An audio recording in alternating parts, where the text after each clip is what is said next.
Pijany ojciec, rozwiązła matka i ciągłe awantury. Ucieczka w świat sztuki, pierwsze próby poetyckie, ale również poznanie ulicznych reguł i prawa silniejszego. Jak wyglądało dzieciństwo Józefa Wissarionowicza Dżugaszwilego, lepiej znanego jako Józef Stalin? Zapraszamy na kolejny odcinek.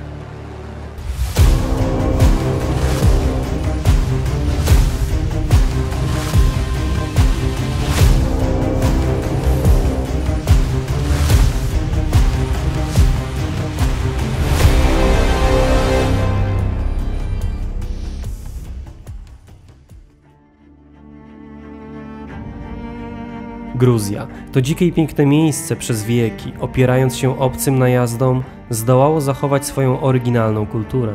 Nie przeszkodziło w tym również przyłączenie tego kraju do Imperium Rosyjskiego, co nastąpiło w 1801 roku. Co więcej, do 1864 roku w Gruzji w zasadzie nie prowadzono żadnej rusyfikacji. Co więcej, gruzińska szlachta została zrównana w prawach ze szlachtą rosyjską i miała całkiem otwarte możliwości awansu. Sytuacji tej pomagali sami Gruzini, co było szczególnie wyraźne podczas kaukaskich wojen z Turcją, podczas których Gruzini lojalnie opowiadali się po stronie Rosji, zasilając szeregi jej armii. Okres przynależności Gruzji do państwa rosyjskiego był również okresem rozwoju gospodarczego i kulturalnego tego kraju. Okazało się jednak, że Gruzini stanowią jedynie narzędzie w polityce carskiej.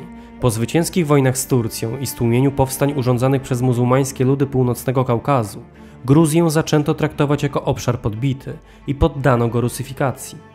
Szczególnemu zaostrzeniu sytuacja ta uległa u progu XX wieku, gdy na ustach gruzińskich robotników oraz chłopów znalazły się hasła rewolucyjne, zmierzające do reform gospodarczych i społecznych. I to właśnie w tej, targanej rewolucyjnymi nastrojami krainie 6 grudnia 1878 roku, w niewielkiej miejscowości o nazwie Gori, na świat przyszedł Józef Wissarionowicz, syn szewca Wissariona Dżugaszwilego i Jekateryny Geładze, lepiej znany jako Józef Stalin. Zanim przejdziemy do dzieciństwa przyszłego dyktatora, pochylmy się nieco nad sylwetkami jego rodziców. Początkowo żyło im się całkiem nieźle, a to za sprawą ojca, wziętego szewca, który nie narzekał na brak zleceń. Nie trwało to jednak wiecznie, a Wissarion Dżugaszwili, zwany Beso, nierzadko otrzymywał zapłatę za swoje usługi w popularnym w Gruzji winie. Była to nie tylko beznadziejna forma zapłaty, ale przede wszystkim pchała szewca w objęcia nałogu. Jak wspominała jego żona, ręce mu drżały i nie mógł szyć butów. Interes szedł tylko dzięki czeladnikom. Przy tej okazji warto zauważyć, że ojciec innego dyktatora, Adolfa Hitlera, również nadużywał alkoholu. Na tym jednak w zasadzie kończą się wszelkie podobieństwa rodzinne, bowiem matka Stalina była całkowitym przeciwieństwem matki Hitlera. Jekateryna Geładze, zwana Keke, była kobietą niezwykle wyzwoloną, w czym pomagała jej uroda, dająca zresztą ojcu Stalina upokarzające powody do picia. Keke posądzano o bardzo luźne prowadzenie się i obecność w jej życiu innych mężczyzn, którzy, co tu dużo mówić, zastępowali jej pijanego Beso. Co więcej, było to przyczyną różnych plotek, że Soso, jak nazywano za młodu Stalina, nie jest prawowitym synem Beso. Było to tym bardziej bolesne, że dwóch starszych braci Stalina zmarło jeszcze przed jego narodzinami. Soso był odtąd jedynym synem. Kryzys małżeński pogłębiał się, a warunki dla wychowania syna pozostawiały wiele do życzenia. Za alkoholem i zazdrością kroczyły inne problemy. W pewnym momencie Beso zaczął wyprzedawać rodzinny majątek, w tym swój gruziński pas, symbol męskości. Było to jednak niczym w porównaniu z przemocą, która wypełniła dom Dżugaszwilich. Beso bił nie tylko Józefa, ale również matkę. Nie były to sytuacje incydentalne, a Dżugaszwilich regularnie odwiedzała miejscowa policja. Warto jednak zauważyć, że tego typu patologie nie były niczym wyjątkowym w ówczesnym Gori. Tak czy inaczej, taki stan trwał przez całe dzieciństwo Józefa. Częściowy kres patologii nastąpił wtedy, gdy Soso podrósł na tyle, aby nie dać podnieść na siebie ręki. Podczas kolejnej awantury, gdy ojciec się na niego rzucił, Soso sięgnął po nóż i doskoczył do ojca. Często zastanawiamy się nad tym, gdzie Stalin nauczył się tego zła. On się go nauczył w swoim własnym domu. Co charakterystyczne dla tego typu rodzin, matka regularnie uciekała z dzieckiem, tułając się po różnych, mniej lub bardziej przypadkowych mieszkaniach. Nie znaczy to jednak, że przy matce Soso znajdował spokój. Ona również stosowała względem niego przemoc, a chłopak zaczął się coraz bardziej zamykać sobie. Zauważyła to sama Jekaterina, która po latach wspominała, że Soso stał się bardzo zamknięty w sobie. Często siadywał samotnie i już nie wychodził się bawić z innymi dziećmi. Powiedział, że chciałby nauczyć się czytać. Chciałam posłać go do szkoły, ale Beso się sprzeciwił. Pijany ojciec wciąż był obecny w życiu rodziny. Wolał, aby Soso został szewcem. Beso nie chciał albo nie potrafił zauważyć tego, że Soso ma zupełnie inną wrażliwość i najchętniej ucieka w sfery artystyczne. Nie chcę ponad miarę doszukiwać się analogii, ale jest to kolejny aspekt łączący go z Hitlerem. Tak czy inaczej Soso był dzieckiem bardzo bystrym. Wcześniej zaczął mówić i bardzo szybko pokochał muzykę, o której jako dyktator opowiadał podczas pijackich monologów na Kremlu. Matka, której oczywiście możemy bardzo wiele zarzucić, nie zamierzała tego zmarnować. Dostrzegła, że jej syn jest utalentowany i tym samym postanowiła zadbać o jego edukację. Odbyło się to dzięki znajomości z popem, ojcem Czarkwianim, który potajemnie uczył chłopca. Po pewnym czasie Soso przystąpił do egzaminów i zdał je tak dobrze, że od razu przyjęto go do 2. klasy w cerkiewnej szkole. Matka była bardzo dumna, a Stalin, mimo przemocy, nie czuł do niej żalu. Wydaje się nawet, że po szczególnie tych wszystkich latach był jej za wszystko bardzo wdzięczny. Po latach wspominała o tym córka dyktatora Swietłana, która zapamiętała, że Stalin kochał matkę i uwielbiał o niej opowiadać, chociaż biła go niemiłosiernie. Ojciec miał dla mnie mnóstwo miłości i mówił, że to dlatego, że wyglądam jak ona. Mimo ubóstwa, na rozpoczęcie roku matka wystroiła Józefa w tradycyjny strój gruziński, który okrywał piękny płaszcz zwany archałuchi. W szkole Stalin wzbudzał strach, ale również ciekawość. Poza tym bawił się z rówieśnikami. Podczas jednej z takich zabaw o mało co nie stracił życia. Wpadł bowiem pod rozpędzoną bryczkę. Wypadek zakończył się wstydliwym defektem, urazem lewej ręki, która do końca życia pozostawała krótsza. Jest to fakt nieobojętny w kontekście formowania się sylwetki przyszłego dyktatora. Krótsza ręka i ślady po ospie wywołały bowiem pierwsze kompleksy, które zaowocowały rosnącym gniewem. Miasteczko Gori i jego specyficzny klimat mogło dać upust złości. Mimo obecności rosyjskich wojsk, Gruzja pozostawała nieugięta.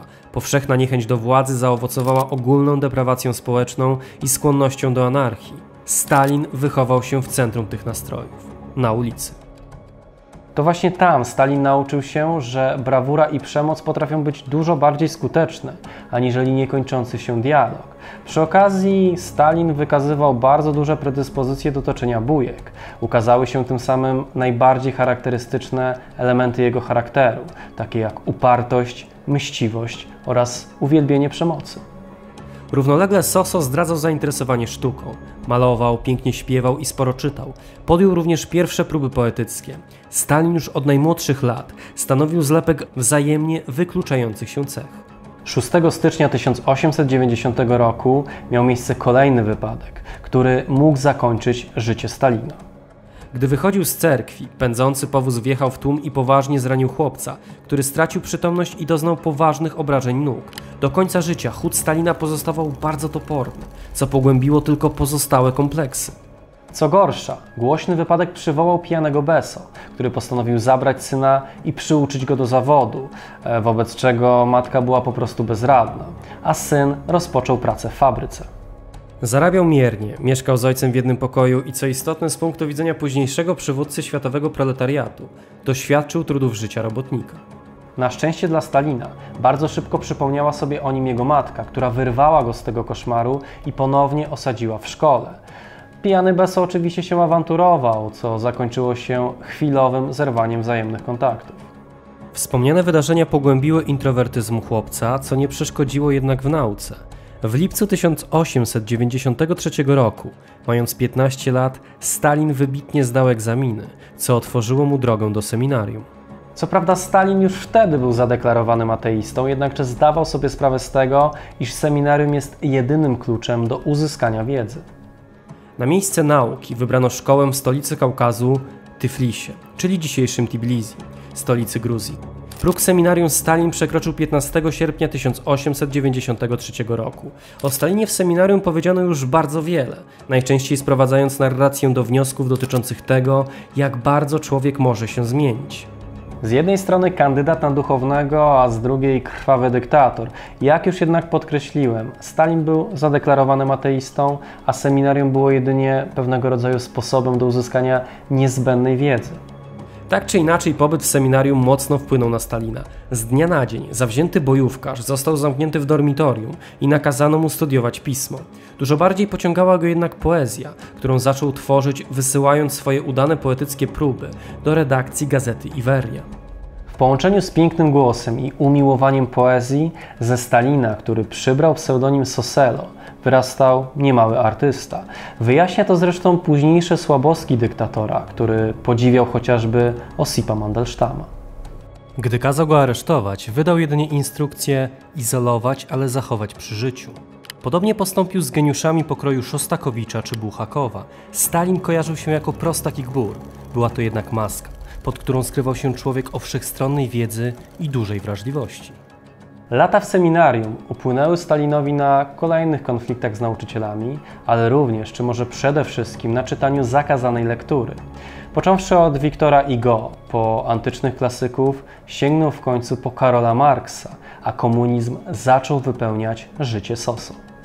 Ostatecznie Stalin został relegowany z seminarium, a w sierpniu 1898 roku zapisał się do lokalnego odłamu Socjaldemokratycznej Partii Robotniczej Rosji, która w przyszłości stała się partią bolszewicką.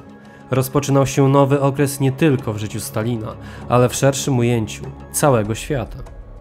O tym, jak wyglądały dalsze losy Józefa Stalina, opowiemy Państwu w kolejnych odcinkach, rozpoczynając tym samym kolejny biograficzny cykl na naszym kanale. Jeśli są jakiekolwiek aspekty związane z życiem dyktatora, które chcielibyście poznać, napiszcie o tym w komentarzach.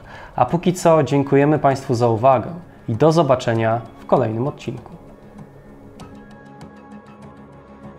W dzisiejszym odcinku pragniemy serdecznie pozdrowić panie Annę Unruk-Cichoń i Justynę Stopińską, a ponadto panów Krystiana Dziarka, Tomasza Sadurskiego, Damiana Dziedzica, Piotra Bulicę, Huberta Kędziorka, Adriana Flora, użytkownika Dźwiedziu, Huberta Walasa i kanał Good Times, Bad Times, Adriana Martynowicza, Kamila Kubowa, Piotrka Witonia, Pawła Łabno i Rudolfa Miczkę.